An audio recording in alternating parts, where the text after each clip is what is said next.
ဟုတ်ကဲ့အားလုံးပဲမင်္ဂလာပါ lifetime အသုံးဝင်စေမယ့်ပညာရေးတစ်ခုကိုဒါမှမဟုတ် financial education ကိုလေ့လာသင်ယူကြည့်သလားလေ့လာသင်ယူဖို့အတွက်စဉ်းစားနေပြီလားဟုတ်ပြီလုပ်ငန်းရှင်တွေသာမကခေတ်လူငယ်တွေတည်ထားတဲ့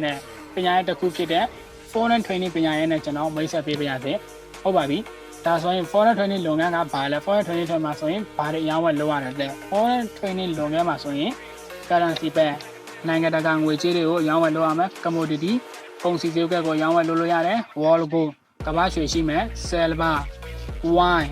မှာ UK wine နဲ့ US wine ကိုရောင်းဝယ်လုပ်လို့ရတယ်ပြီးရင် internet ရှိတဲ့မြည်သည့်တရားသွင်းသမားမဆို electronic device ဖြစ်တဲ့ laptop phone PC တခုခုဖြစ် online မှာတစ်ဆင့်အရောင်းဝယ်လုပ်လို့ရပါတယ် foreign training လုပ်ငန်းကကမ္ဘာပေါ်မှာကြီးမားတဲ့ market တစ်ခုတည်းမှာဆိုရင်တနေ့တာရောင်းဝယ်ရတော့ 7.7 trillion ဒေါ်လာလောက်လက်ပတ်နေတဲ့ဈေးကွက်တစ်ခုလည်းဖြစ်တဲ့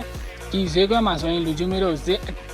ဒီဈေးကွက်မှာဆိုရင်ဈေးအတက်ကိုကျိုးဝယ်ပြီးအမြတ်ရှာယူနိုင်တယ်လို့ဈေးအကျမှာလည်းကြိုတင်ရောင်းထုတ်ပြီးတော့အကျိုးမြတ်ရှာယူနိုင်တယ်အဲ့ဒီကြောင့်လို့ဒီဈေးကွက်ကို two-way market လို့လည်းခေါ်တယ်ဟုတ်ပြီ foreign training နဲ့အပြင်စီးပွားရေးကွာခြားချက်ကဘာလဲဆိုရင်အပြင်စီးပွားရေးမှာလူကြီးမျိုးတို့အနေနဲ့ကအခုခုစီးပွားရေးလုံးမှဆိုရင်အခန်းတွေ